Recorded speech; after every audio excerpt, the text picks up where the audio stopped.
हिमाचल में नशा मुक्ति एवं पुनर्वास के लिए राज्य स्तरीय सलाहकार बोर्ड का गठन किया जाएगा। मुख्यमंत्री सुखविंदर सिंह सुक्खू ने मातृ शिशु एवं युवा बाल पोषण और नशा मुक्ति पर एक दिवसीय राज्य स्तरीय कार्यशाला को संबोधित किया। इस दौरान उन्होंने राज्य नशा मुक्ति एवं पुनर्वास के लिए राज्य स्तरीय सलाहकार बोर्ड के गठन की घोषणा की।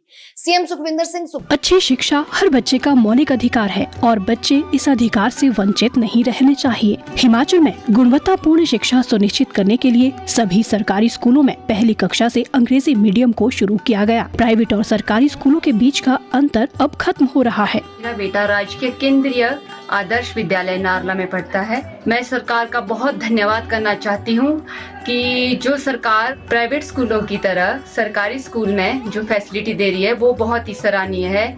मेरा बेटा इंग्लिश मीडियम में पढ़ रहा है और स्मार्ट क्लासेस में पढ़ाई करता है और इंफ्रास्ट्रक्चर भी बहुत अच्छा है एजुकेशन का, और टीचर का जो पढ़ाने का तरीका है वो भी प्राइवेट स्कूल की तरह ही है। शिक्षा के क्षेत्र में सरकार बहुत ही अच्छा कार्य कर रही है।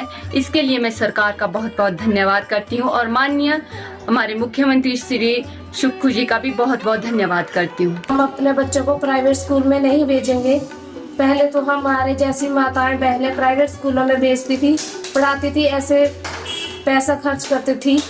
तो अब मैं चाहती हूँ कि वो भी अपने बच्चों को सरकारी स्कूल में पढ़ाएं। प्रदेश सरकार ने जब से अंग्रेजी माध्यम की कक्षाएं चलाना शुरू की हैं, तब से हमें प्राइवेट विद्यालयों में जाने की आवश्यकता महसूस नहीं होती है, क्योंकि अब हमारे विद्यालय में मॉडर्न टेक्नोलॉजी के द्वारा शिक्षा प्रदान की जा रही है। क्लस्टर स्कूलों में बच्चों को मिल रही है वर्ल्ड क्लास सुविधाएं। बच्चे स्मार्ट क्लासरूम में इंटरैक्टिव तरीके से पढ़ाई कर रहे हैं। लाइब्रेरी से किताबों का ज्ञान और प्लेग्राउंड्स में खेलों के दांवपेच सीखकर बच्चों की हो रही है ओवरऑल डेवलपमेंट। हिमाचल देश का पहला राज्य है जहां विभिन्न शैक्षणिक संस्थानों की रैंकिंग करवाई जा रही है और रैंकिंग के आधार पर संस्थानों को परफॉर्मेंस बेस्ड ग्रांट की व्यवस्था भी की जाएगी।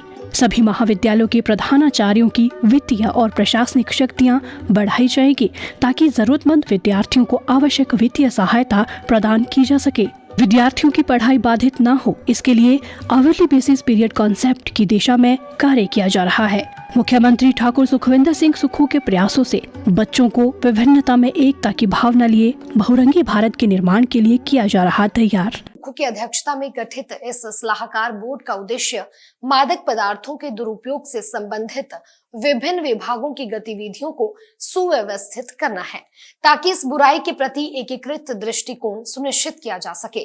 वहीं मुख्यमंत्री ने डॉक्टर राजेंद्र प्रसाद राजकीय चिकित्सा महाविद्यालय टांडा में मानसिक स्वास्थ्य उत्कृष्टता केंद्र को नशा मुक्ति एवं पुनर्वास के लिए राज्य स्तरीय नोडल संस्थान घोषित किया।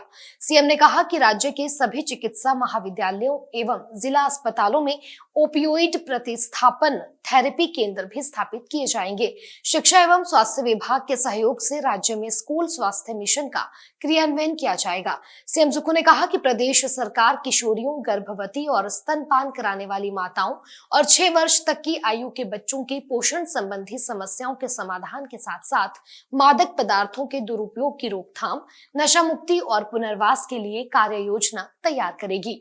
उन्होंने सामाजिक न्याय एवं अधिकारिता विभाग को गर्भवती महिलाओं और 1 वर्ष की आयु तक के नवजात शिशुओं के स्वास्थ्य को लेकर एक प्रणाली तैयार करने के भी निर्देश दिए। उन्होंने कहा कि नवजात शिशुओं के शुरुआती 1000 दिन बेहद महत्वपूर्ण होते हैं, इसलिए उनका स्वास्थ्य राज्य सरकार की प्राथमिकता है, ताकि उनका उज्जवल भविष्य सुनिश्चित हो सके।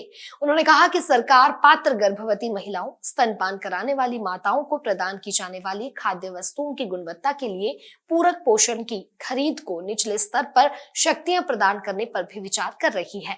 उन्होंने अधिकारियों को इस संबंध में मानक संचालन प्रक्रिया तैयार करने के निर्देश दिए। उन्होंने कहा कि प्रदेश सरकार ने राज्य में नशा माफिया पर नकेल कसने की पहल की है और कई नशा तस्करों को गिरफ्तार किया गया है। उन्होंने कहा कि राज्य सरकार ने ऐसे अपराधियों की संपत्ति जब्त करने का भी प्रावधान किया है। सीएम सुक्खू ने कहा कि मादक पदार्थों की तस्करी को रोकने के लिए एकीकृत दृष्टिकोण अपनाना होगा।